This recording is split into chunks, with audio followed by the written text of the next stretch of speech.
The Mech Touch, Chapter 7, Queen of the Skies.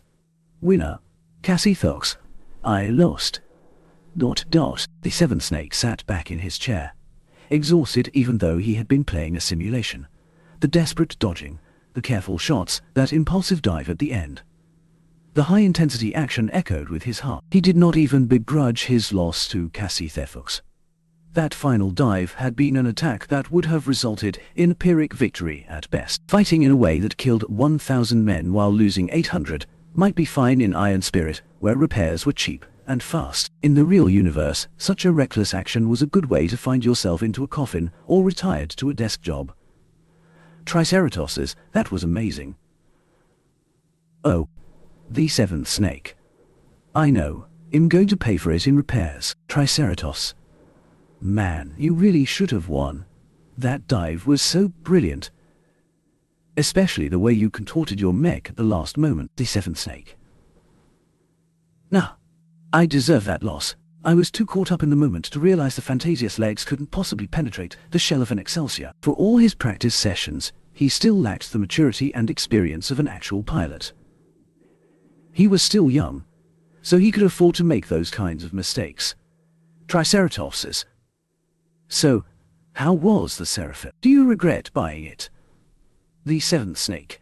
It's definitely worth it, though I can't say the same for everyone. It has a very uneven performance. As long as you have enough energy, it's great, but if you run out, you're dead. I have a feeling I'm not going to be finished performing diving attack. Triceratos. Yeah, it would suck if you have to face off against a heavy mech again. They could just tire you out. So how does it compare to your other flight mechs? The seventh snake. The firepower isn't the best. It's fast and agile, but it came at a cost to armor and endurance. It's the perfect, long-ranged harasser. But there's other mechs that can do the same job a little better. Still, I like this mech. It's really beautiful, and I love the cloud generator. It makes me want to pilot this mech all day. Triceratopsis. Do you mind if I share the replay with the others? The seventh snake. Haha, sure. Do what you want. While the seventh snake dove back into the arena, Triceratops sent the replay to his friends with a note to check out the new variant. Not everyone watched it, as a lot of them were not in the game or weren't interested. Those that did found the Seraphim to be a very impressive-looking variant of the old Fantasia. Only when they searched for the mech in the marketplace did they receive a fright. Some of them even left disparaging comments in the mech's store page. 8,800 gold apiece? I don't even earn that much in a year. Whoever pays 3,300 credits for this underspec mech is an idiot. Fucking get your brain checked, you greedy price gouger. This mech is too sexist. There's no reason at all to enlarge its front chest. Mechs don't wear bras. Some of these potentates forwarded the replay to their other friends and mentioned the Seraphim's price. This caused a further ripple in admiration over the mech's beauty and scorn over its price. In the end, the sensation died down and nobody took the plunge to purchase the mech. In the meantime, the seventh snake kept throwing himself into solo matches. He achieved a record of 12 wins and 5 losses so far, an impressive ratio, but nothing to boast about. Very few flying mechs appeared in the Bronze League, so some pilots went into battle without carrying ranged weapons. These hot-blooded youths who wanted to get right into the opponent's face could only cry as the Seraphim gracefully drew a rainbow in the air while pelting them with energy bolts. Only snipers and heavy mechs posed a threat to him. Their advantage in firepower or armor was so decisive that they had the Seraphim in the palm of their hands. The next match proved to be the most exciting one of the day for the seventh snake. His opponent surprisingly piloted another flying mech. Player profile, nickname, Direwolf. League, Bronze. Wins divided by losses divided by draws. 524 divided by 360 divided by 3. Weight classification, medium. Damn, this is a scary opponent. What is up with that insane win ratio?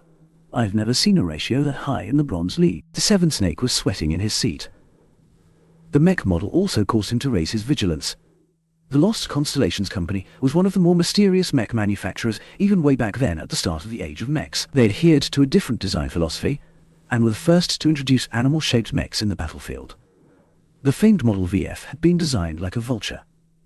It traded speed for power and endurance. Though slow to catch up to any light mechs, It pumped out powerful shells from its cannons that could even shred heavy armor as long as it fired long enough. Though its ammunition was prone to run in extended battles, the Model VF was still able to pose a threat in melee range with its powerful reinforced claw and beak attacks. The VF-5 his opponent piloted was undoubtedly a customized variant. Anything could be different from its stock model. The Seventh Snake had no way of guessing what his opponent preferred and simply reserved his judgment. The battlefield finally loaded, revealing an empty urban environment. The map consisted entirely of densely packed downtown city. Metal skyscrapers blocked the views of both players, while also diminishing the effectiveness of their sensors. I could get ambushed easily by the VF if I blunder around. It's best to wait for my opponent to come to me. The Seventh Snake deduced. He chose to ascend straight up and chose a random mid-sized skyscraper to land upon. The roof offered plenty of space, but very little cover. The Seraphim turned off its wings before extending its hair sensors. This time, the Seventh Snake maintained a passive scan. Essentially, he just extended his mech's ears and hoped to catch a sound made by the enemy. This time, he wanted to get a drop on his enemy.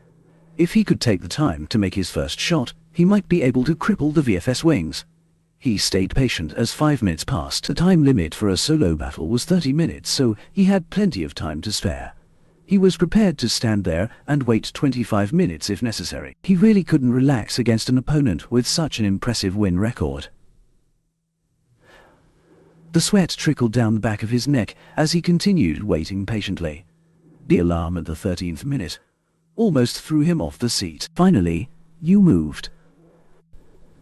The Seraphim retracted its sensors, turned around and carefully approached the edge of the roof in the direction of the opponent.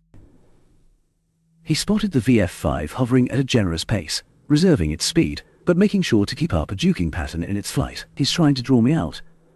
And he doesn't know my Fantasia is sporting a flight system. The enemy was aware the Fantasia boasted a considerable sensor range.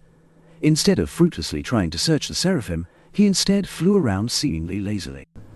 The VF-5's flight appeared slow, but it held considerable power in reserves. The VF-5 hid a number of short-range boosters underneath its wings to assist with dodging and carrying out swooping attacks. The Seventh Snake chose to take his time to aim. His sensors had detected the VF-5 a fair distance away. Together with all the sensor pollution the crowded urban environment offered, he had a 90% certainty the enemy hadn't spotted him yet. The Seraphim's red eye module shone a little brighter as it locked onto the VF-5's left cannon, just underneath its wing. Since he hadn't received any sniper training, the Seventh Snake fired upon the moment he felt a buzz. The energy bolt that left the Nemesis barrel soared through the air in a rapid flight towards the vulture-like mech. The VF-5, perhaps caught off guard by the projectile's unexpected angle, reacted too late. The wing and the barrel of its left cannon took a glancing blow. It resulted in minor damage to the VF-5's flight systems, but the damage the barrel sustained made the weapon inoperable. Direwolf seemed to be enraged as the F-5 opened its beak to let out a piercing scream. This sound wave disrupted Seraphim's lock on the vulture-like mech, causing him to miss his follow-up shots. The VF-5 explosively activated all of its boosters, ascending quickly towards the Seraphim. The Seventh Snake abandoned his position and took to the skies himself. The Seraphim widened the distance while continuing to fire back at the enraged vulture. The VF-5 could only helplessly dodge the shots while trying to keep up. It excelled at bullying ground mechs by shredding them with its powerful cannons, but with one already disabled and the other firing out of its effective range, the Vulture performed rather poorly. Only its secondary machine guns achieved consistent hits, but their caliber was so small that even the Fantasia could tank a few bullets, as long as they didn't land in the same location. However, it somehow suffered only glancing blows on its chassis so far. The Seventh Snake kept trying to hit the VF-5's essential systems, such as its wings or its engine, but only managed to clip armor or negligible systems. This bastard's dodging pattern is strange. The Seventh Snake grew more suspicious as his shots kept leading away from where he wanted them to go. I got it. He's fooling my aim assist. The early versions of aim assistants were easy to fool. Certain movement patterns easily led its internal computers to overcompensate its aim in a faulty direction. This wasn't easy to accomplish in practice. It took an unusually avid mech pilot to even be aware of this solution. In any case, now that he knew what was wrong, he disabled the red eye. This pretty much had an immediate impact on his DMS's accuracy. His shots spread much wider now, sometimes missing the Vulture by 30 meters even. He couldn't help it. Firing a rifle in mid-air was hard enough. Traveling swiftly while trying to dodge the Vulture's return fire only added to the instability. Nevertheless, the almost perfectly random distribution of shots threw the Vulture off guard for a second time. Since even the Seraphim's pilot couldn't predict where his shots landed, his opponent could forget about figuring out a pattern. The exchange continued on for a handful of minutes. The VF-5 appeared miserable as its chassis sported a lot of scorch marks and ran low on ammunition. It succeeded in preserving its important systems, only suffering major damage to its massive wing. The Vulture was built to be robust among the flyers, so even if it lost half its wings, it still maintained its capability to stay afloat. The Seraphim, on the other hand, survived the sporadic barrage of solid projectiles with a few dents. It suffered an unlucky hit at the end when a cannon shell managed to hit the rifle. The impact and subsequent explosion irretrievably wrecked the weapon, leaving the lightly armed Seraphim without a ranged weapon. Just as well. I only have a third of my energy left. Both sides knew this match would be decided up close. The Seraphim ceased running, turned around and approached the VF-5 cautiously while unsheathing its combat knife. The rainbow cloud spurting from its rear gave the angelic Mech a majestic appearance, as if it was a queen that claimed the skies as its domain. The VF-5 let out an indignant cry from its beak as it accelerated in a sudden fashion, eager to challenge the interloper. While its half-wrecked wings reduced the power of its flight, its plentiful thrusters still provided a substantial amount of explosive acceleration. The Vulture flew out with its sharp and menacing claws stretched out, the force of its approach enough to wreck any Fantasia-based chassis in a head-on collision.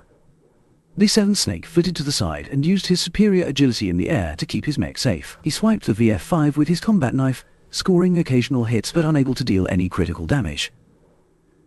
The cloud generator spurted out so many colorful clouds that the streets were almost completely obscured. This didn't affect either mech's performance, as they both switched to alternate vision modes that could easily see through the clouds of vapor. Somehow, the VF-5's pilot managed to orient his mech in a way that presented its most armored portion towards the Seraphim.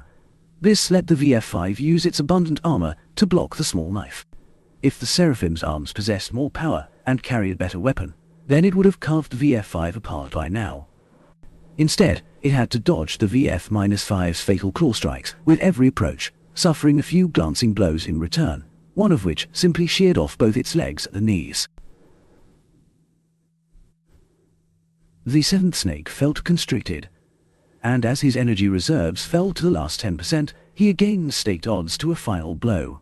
He stopped dodging sideways and flew towards the VF-5 head-on. The Vulture noted the change in strategy and extended its claws and its beak in anticipation. At the last moment, the Seraphim chose to dodge to the bottom right, straight at one of the VF-5's claws. The reinforced limb tore through the Seraphim's thin armor plating. The angelic mech's head crunched loose while its torso had been sliced halfway through, disabling countless essential systems. The VF-5 suffered catastrophic damage in return. The Seraphim's combat knife sunk deep in its chest armor, and while it suffered little damage so far, the close-ranged strike possessed enough momentum to carve through its plates. Red liquid leaked out of the gaps. The Seraphim had succeeded in piercing the cockpit with its last gambit. Both mechs lost their propulsion and fell. Winner: the Seventh Snake.